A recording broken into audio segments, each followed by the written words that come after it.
Welcome all to the latest edition of the RGN C64 Roundup for 2021, your concise guide to all the new releases for your Commodore 64. And this month's episode is a special one as we reveal the results of the 2021 C64 Gamers' Choice Award.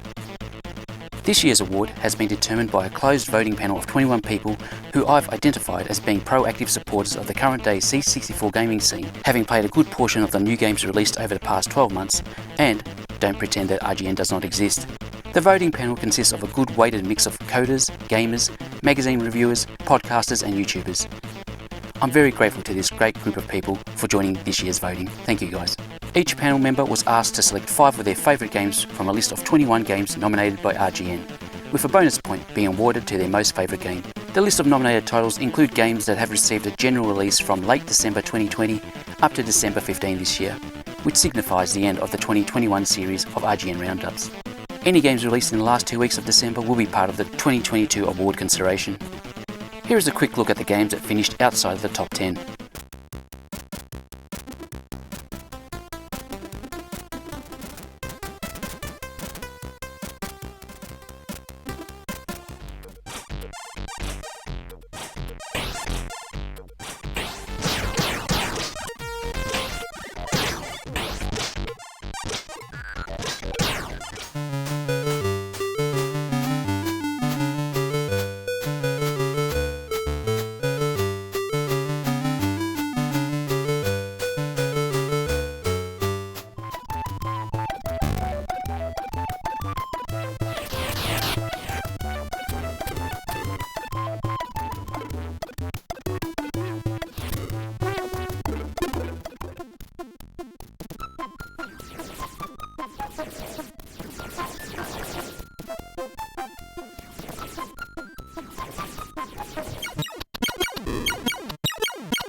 And now for the top 10.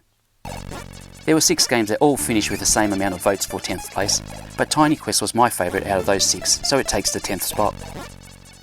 Tiny Quest is a simple game to play but difficult to master all of its 60 challenging screens, as we need to get Mr. Cube from one side of the screen to the other, all within a time frame of about 6 to 8 seconds. It's highly addictive and frustrating at the same time. Controls are very responsive, and I really do like the art style adopted for the game.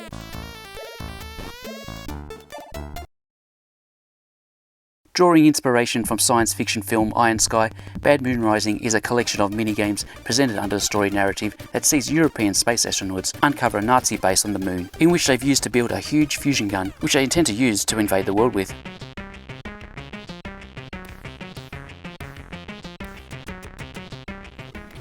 The quality of each of the minigames do vary somewhat, but overall they come together quite well to provide a fun and refreshing gaming experience, and is well worth a play. The Pirates of Zanzibar wowed us all with the implementation of huge Petsky drawn monsters duking it out one-on-one. Throw in some of the most impressive digital speech to appear on the C64, and what we get is one of the best produced games on the system. The actual gameplay itself is a little lacking due to the limited number of opponents and fighting moves available, but there is no doubting that Monstro Giganto is a title well deserving of its top 10 spot. The Commodore 64 finally gets a good version of Gallagher that it always deserved, with Soft's implementation of this arcade classic. A lot of attention to detail has been spent to ensure that the game plays as close as possible to the arcade version while still looking and feeling like a C64 game. Most avid fans of the arcade game are in raptures over Galaga 64, and even though I'm not the greatest fan of porting games that are readily available elsewhere, it's hard to deny that this is very well done.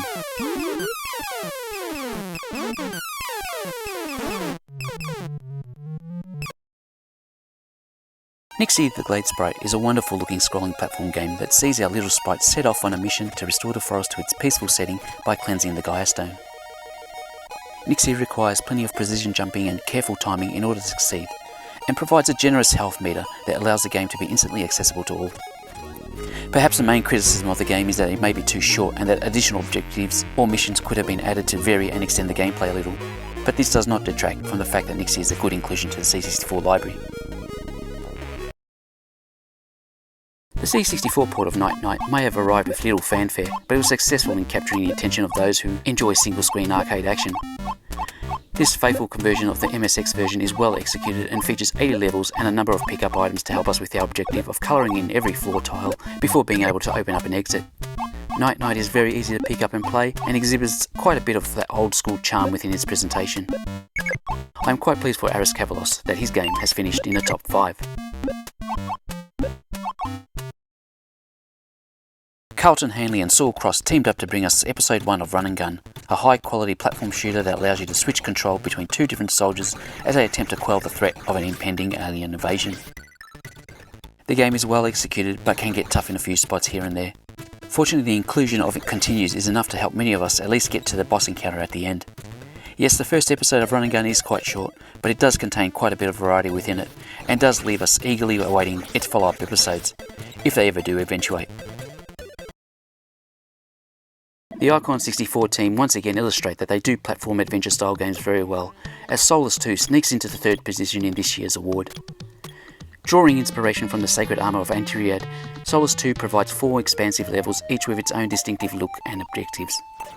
The game kicks off as your typical platform adventure with light puzzle elements before taking things up a gear when the armour suit is uncovered.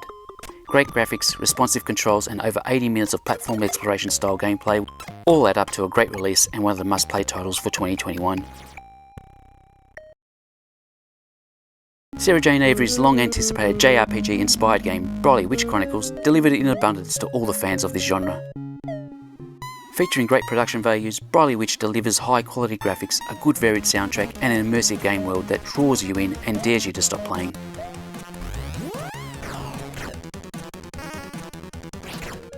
But what really underpins Briley Witch Chronicles as being a definitive RPG for the C64 is its story narrative. Sarah's storytelling skills are clearly on show here, and she succeeds in making you care about each and every character. And the winner for this year's award is Soul Force by Sarah Jane Avery. Soul Force received broad critical acclaim with its great blasting action spread out across 20 levels, each with its own distinctive theme and boss battles.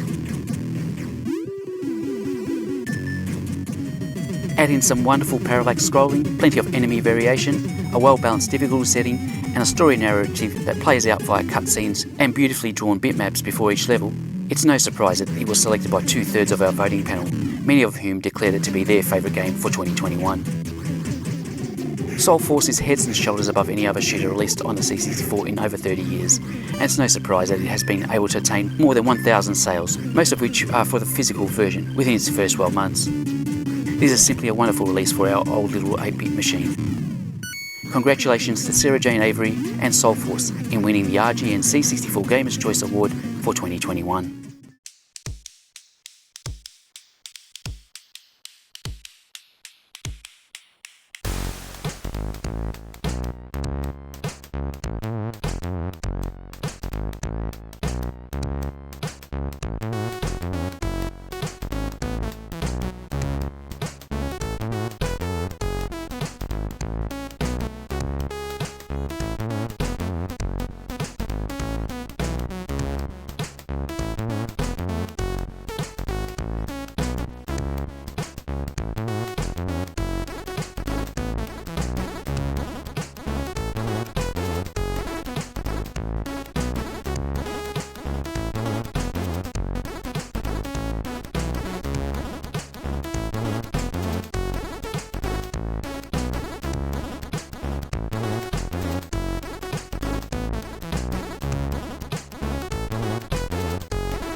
Time to check out what else has been happening on the news front within the C64 scene. Haplo has confirmed that he is currently working on Tenebra, a new puzzle game style game set within a dungeon-like environment. Having played an 8-level demo of the game, we can confirm that the objective of each level is to guide your character within the fields of light in order to reach an exit.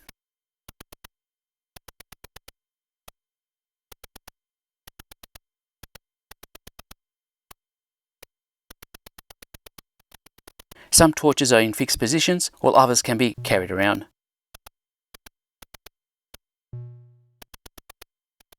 Repositioning movable torches is the key to completing some of the levels in order to make the exit accessible, hence the puzzle element of the game. I found this demo to be very good. The final version of the game will feature 20 levels and is set to be ready early next year. Cytronic Software has added Brain Break to their future release schedule. Featuring some nice looking high-res graphics, Brain Break is a tile puzzle game that requires you to move gems around to form a specific pattern. There will be 100 levels on offer.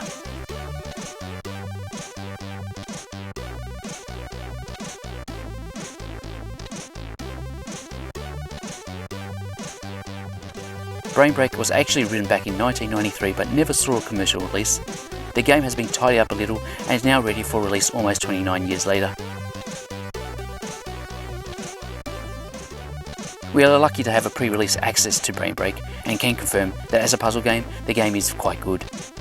The puzzle designs are absorbing and many of the levels allow you to complete them in a number of different ways.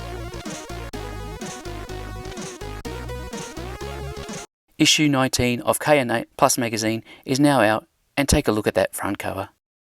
K&A Plus covers all things Commodore, including old and new, and contains a great range of feature articles and game reviews, professionally set out in an A4 layout format.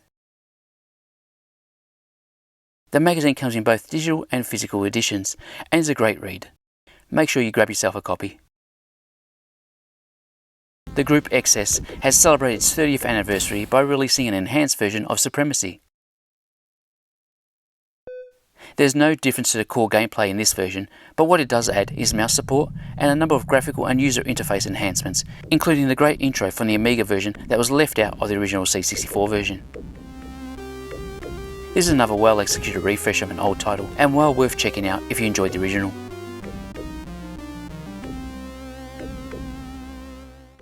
Another old game to get a bit of a refresh is Rockstar Ate My Hamster. The Millennium version of the game contains an updated list of popular rock and pop stars from this century. Again, there is no change to the core gameplay on offer here. This version is just a fun update to what I consider to be one of the all-time cult classic games from the 80s. The big news item of this week is that Sonic the Hedgehog is coming to the Commodore 64.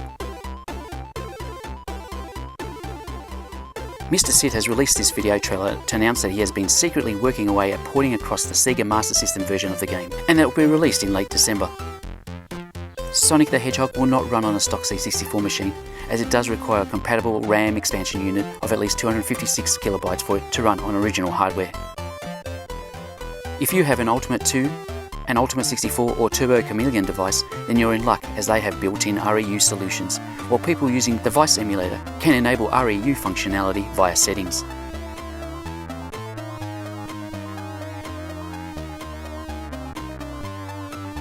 Throughout 2021, the RGN Roundup has featured previews of many great upcoming titles. Some have seen a release, while others are still missing in action. Polar Bear in Space has been completed and is simply awaiting a release date. We are hearing that the game may receive a late December release, but if this doesn't take place, then it will definitely be one of Cytronic's first releases in early 2022. Retaliate DX is another game that is complete and simply waiting for the software publisher RGCD to confirm a release date. There is no clear indication as to when this will be, as RGCD has effectively shut up shop since the middle of the year. We featured Puzzle Bobble way back in March, and to me the game was as good as complete, but Baz Schneider and team have continued to make minor graphical improvements and work on the two-player mode in whatever spare time they can find.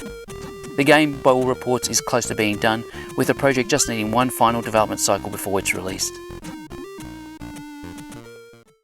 We also continue to eagerly await the release of Eye of the Beholder, Again, when it was featured back in June, the game was completely playable, and Andreas Larsson and his team have spent the past few months continuing to refine graphics, and from what I hear, they have introduced the ability to use 2 screens when using a Commodore 128 machine.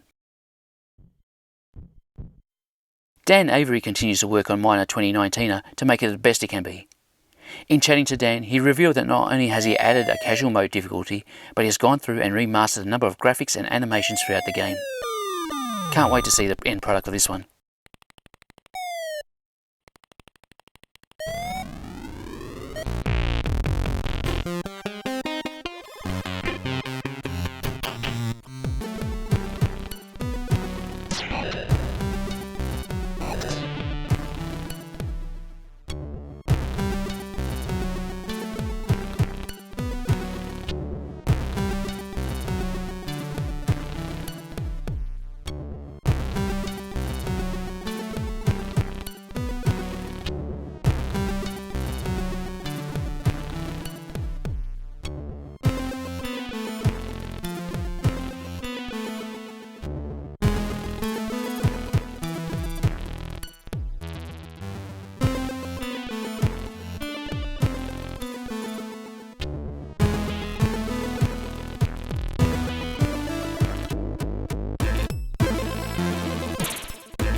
Let's check out some of the more notable releases that have come out in the past month or so. LC Games has released a tribute to Bagman arcade game called Bagman Comes Back. Featuring 8 levels of old school arcade action, your objective is to go around the mine shafts collecting all the bags of money and depositing them in a wheelbarrow situated at the top of the screen, while avoiding guards, minecarts and descending elevators. There is some depth to this game, as there are many different ways to stun the guards, including using a pickaxe, dropping money bags down on them, and placing with a wheelbarrow at the top of the ladders and elevators. Bagman's movement will be slowed down when carrying a bag, especially the white bags that contain gold. So at times, you'll have to drop a bag in order to avoid the guards before circling back to pick them up again.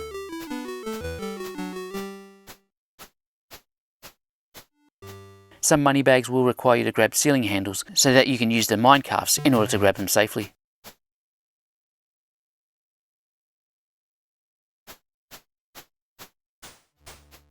I had a lot of fun with Bagman Comes Back, and am sure to go back to it for repeated play over the upcoming months. Bagman Comes Back is available as a digital download from itch.io.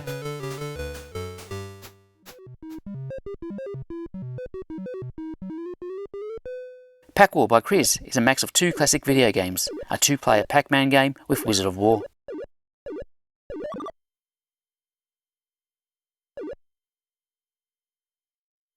Collect all the pills in the dungeon and avoid the monsters. After you've eaten the power pill, you can eat the monsters for extra points. Extra lives are awarded when you reach level 4 and 13. Though it is a 2-player game, there is nothing to stop you from completing the levels as a single player.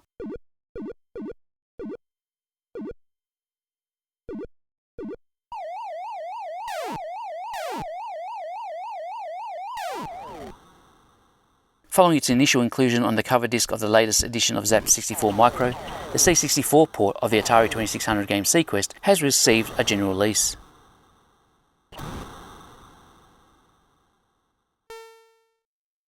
Your job is to rescue 6 stranded divers while avoiding sharks and enemy submarines, but be sure to watch your oxygen levels. Go up to the surface to refill your oxygen, but note that this will cost you one of your rescue divers. We previewed Sequest last month, but the final version of the game had its gameplay balanced, and as a result, it is far more satisfying to play. This is a very good port.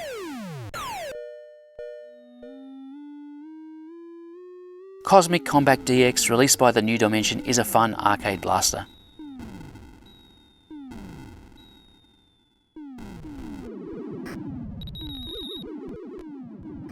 The game was originally created and designed using the Shoot 'em Up construction kit, but the DX version has been majorly transformed using the SEAC Redux engine. Your mission is to fly into the deep void of infinite space and fight your way against fleets of assorted alien invaders. Each alien has its own behavioural patterns. The game features bonus stages and alien boss waves.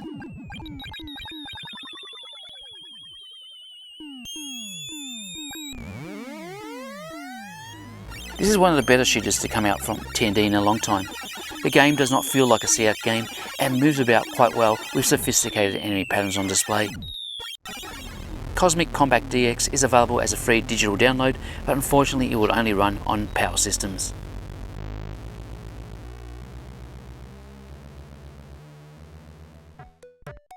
The New Dimension has also released an enhanced version of Rayfish, a game originally submitted as part of this year's Shoot 'em Up construction kit compo. Your job is to guide Rayfish through his underwater home as he fights against evil aliens who have invaded his habitat.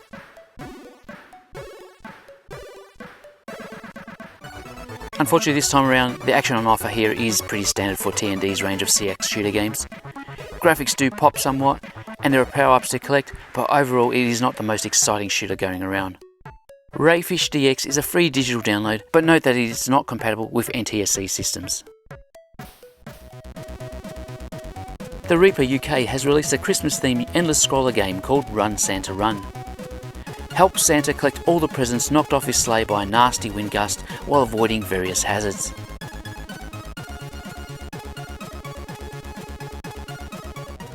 The difficulty on this one is not high and good for a quick play as you gear up for the Christmas time. Run, Santa, Run is available as a free digital download.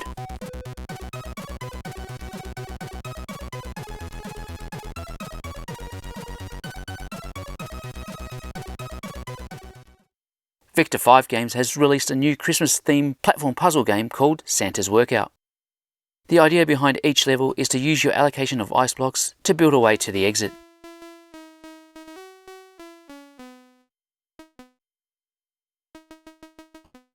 Collecting the sacks will give you extra blocks to use, while collecting presents gives you bonus points. This is quite an engaging little game that features 24 levels and a passcode system. It is quite easy to complete, but you will have a good time finishing off all the levels. Santa's Workout is a digital download available on your name your own price basis from itch.io. And that is a wrap on this episode and the 2021 series of RGN C64 Roundup. I can't believe I managed to produce a roundup for every month of this year, and this is only possible due to you, my regular viewers, who have helped build the channel up as one of the definitive sources celebrating current day C64 releases. Thank you very much. Thank you also to viewers who provide financial support via Ko-fi or Patreon, ensuring that I can continue to improve the production values of my videos over time. So have yourself a happy festive season, and you will hear from me again in the new year. Until next time, bye for now.